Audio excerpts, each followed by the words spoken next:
আসসালামু আলাইকুম। সবাইকে আমন্ত্রণ জানাচ্ছি নতুন আরেকটি রেসিপি দেখার জন্য। এটা হচ্ছে মিল্ক পুডিং। তো চলুন দেখে নিন এর পুরো প্রস্তুত প্রণালী। প্রথমে একটা হাঁড়িতে নিয়ে নিচ্ছি ৪ কাপ লিকুইড দুধ। দুধের মধ্যে কিছুটা বরফ জমে আছে, সমস্যা নেই, জাল দিলেই বরফটা গলে যাবে।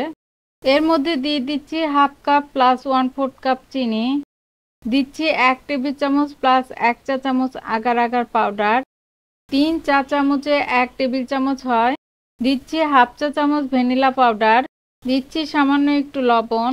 আমি চুলাটা এখনো জ্বালাইনি, সবকিছু উপকরণ ভালোভাবে মিশিয়ে নিয়ে তারপরে চুলাটা জ্বালিয়ে দিব। সবগুলো উপকরণ খুব ভালোভাবে মিশিয়ে নিয়েছি, এখন চুলাটা জ্বালিয়ে দিয়েছি। মিডিয়াম আঁচে অনবরত নেড়ে চেড়ে এটা রান্না করতে হবে। যখন দুধ হালকা গরম হয়ে আসবে তখন এর মধ্যে দিয়ে দিচ্ছি 1/4 কাপ গুঁড়ো দুধ। গুঁড়ো দুধটা লিকুইড দুধের সাথে খুব ভালোভাবে মিশিয়ে নিচ্ছি। এখানে যেহেতু আমি গুঁড়ো দুধ দিয়েছি তাই এটা আমি জাল করে শুকিয়ে নিব না, ভালো মতো বলক উঠলে আমি নামিয়ে নিব। খুব ভালোভাবে বলক এসেছে, এটা এখন আমি নামিয়ে নিব। আমি যে বাটির মধ্যে পুডিংটা সেট করব সেটার মধ্যে সামান্য ঘি মাখিয়ে নিচ্ছি। আপনারা যে কোনো বাটিতে এই পুডিংটা সেট করতে পারবেন। এবার চুলা থেকে নামিয়ে সরাসরি পুডিংয়ের মিশ্রণটা এর মধ্যে ঢেলে দিচ্ছি।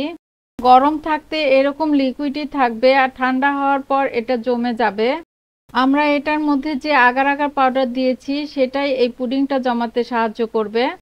উপরের অংশটা কিছুটা সেট হওয়ার পর আমি উপর দিয়ে কিছু কাঠবাদাম আর পেস্তা বাদাম কুচি ছড়িয়ে দিচ্ছি। এটা এভাবে বাইরে রেখে দিলে ১-২ ঘন্টার মধ্যে সেট হয়ে যাবে। ভালোভাবে সেট হওয়ার জন্য এটা আমি একটা প্লাস্টিক র্যাপার দিয়ে ঢেকে ফ্রিজের নরমাল চেম্বারে রাখবো ১ ঘন্টার জন্য, কারণ ঠান্ডা ডেজার্ট খেতে বেশি ভালো লাগে।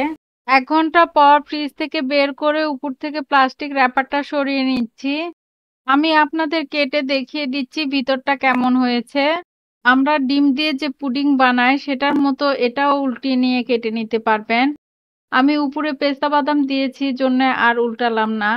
এই ডেজার্টটি খেতে ডাবের ভিতরে যে অনেক সময় নরম নরম শাঁস আমরা খাই, সেই শাঁসের মতো খেতে খুবই মজা।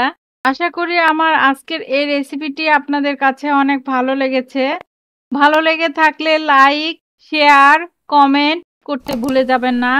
সবাই ভালো থাকবেন, আমার জন্য দোয়া করবেন। ইনশাল্লাহ আগামীতে হাজির হব নতুন কোনো রেসিপি নিয়ে। আজ এ পর্যন্তই। আল্লাহ হাফেজ।